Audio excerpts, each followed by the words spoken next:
안녕하십니까. 암호화폐 시장에 그야말로 검은 목요일이 닥쳤습니다. 지금부터 시장 데이터를 보면서 현재 상황이 얼마나 심각한지 그리고 그 규모는 어느 정도인지 바로 짚어보겠습니다. 네, 약 5천억 달러입니다. 이 숫자가 의미하는 건 지난 일주일 사이에 시장에서 이만큼의 가치가 사라졌다는 겁니다. 원화로는 약 690조 원에 달하는 정말 막대한 금액이 말미대로 허공으로 증발해버린 셈이죠.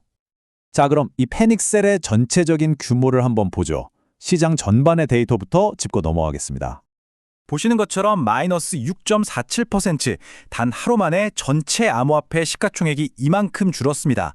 쉽게 말해서 어제 100만 원이었던 내 포트폴리오가 오늘 아침에 눈 떠보니까 93만 5천 원이 되어 있었다. 이런 이야기입니다. 그럼 시장을 이끌고 있는 이 주요 코인들의 상황은 어떤지 실시간 데이터를 보면서 피해 규모를 직접 확인해 보겠습니다. 네, 가장 중요한 포인트죠. 시장의 방향을 알려주는 이 비트코인이 심리적으로나 기술적으로나 아주 중요했던 지지선, 바로 7만 1,000달러 선이 붕괴됐습니다. 표를 한번 보시죠. 상황의 심각성이 그대로 드러납니다. 비트코인이 7.68%, 이더리움이 7.98% 하락하면서 시장 전반을 끌어내렸고요. BNB는 거의 9%에 가까운 하락률을 보였습니다. 특히 눈에 띄는 건 리플, XRP인데 10%가 넘게 하락하면서 주요 코인 중 가장 큰 낙폭을 기록했습니다. 보시는 것처럼 상위 코인들 대부분이 큰 폭의 조정을 피하지 못했습니다. 도대체 왜 이렇게 갑작스러운 하락이 나타난 걸까요? 원인을 두 가지, 거시경제적인 요인부터 한번 짚어보겠습니다. 네, 핵심 동의는 크게 두 가지로 볼 수 있습니다. 첫 번째는 기술주 투매 현상입니다. 나스닥이 급락하면서 위험자산 회피 심리가 강해졌고 이게 곧바로 암호화폐 시장의 매도세로 이어진 거죠. 그리고 두 번째는 지정학적 긴장입니다. 미국과 이란 간의 갈등이 고조되니까 투자자들이 안전자산으로 몰리면서 암호화폐 시장에서는 자금이 빠져나가는 그런 흐름이 가속화된 겁니다. 그럼 이제부터는 주요 코인별로 구체적으로 어떤 이유 때문에 이렇게 하락했는지 하나씩 자세히 들여다보겠습니다. 네, 먼저 비트코인입니다.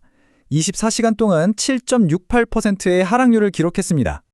직접적인 원인 역시 두 가지로 압축됩니다. 우선 현물 ETF에서 대규모 자금이 순유출된 게 컸습니다. 그리고 또 하나는 아까 말씀드린 핵심 지지선이 무너지니까 롱 포지션, 그러니까 상승에 베팅했던 레버리지 물량들이 연쇄적으로 청산된 것이 하락을 부채질했습니다. 그래서 현재 시장 분석은 이렇게 나오고 있습니다. ETF의 자금 흐름과 7만 달러 선 방어 여부가 핵심이다.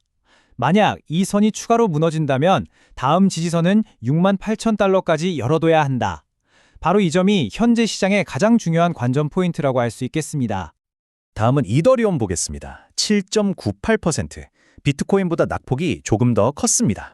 이더리움의 경우는 디파이, 즉 탈중앙화 금융의 총예치 자산, TVL이 줄어든 게 가격 지지력을 약화시켰습니다. 여기에 가스비가 하락하는 등 실제 네트워크 활동 자체가 위축된 것도 주요 원인으로 꼽힙니다. 시장의 평가는 꽤 냉정합니다. 2,100달러 선이 붕괴되면서 투자 심리가 급격히 악화됐고 사실상 알트코인 대장주로서의 방어력이 실종된 상태다. 이런 분석이 나오고 있습니다. 이번에는 리플, XRP입니다. 오늘 살펴본 코인들 가운데 가장 큰 하락률이죠. 10.23%를 기록했습니다. XRP의 경우는 최근 상승분에 대한 차익 실현 매물이 나오던 상황이었는데요. 여기에 시장 전체가 약세로 돌아서니까 이게 투매를 촉발시킨 것으로 보입니다. 네, 전문가들의 분석은 이렇습니다. 두 자릿수 하락률을 기록하면서 기술적으로는 과매도 구간에 진입했다. 하지만 반등을 이끌 만한 뚜렷한 모멘텀은 아직 부족한 상황이다. 이렇게 진단하고 있습니다. 자, 마지막으로 솔라나 살펴보겠습니다. 7.52% 하락했습니다. 솔라나는 좀 특이한 케이스입니다. 네트워크 활동성 자체는 안정적이었는데 이 솔라나가 가진 고유의 특성, 바로 고베타 자산이라는 점이 하락장에서 낙폭을 치운 겁니다.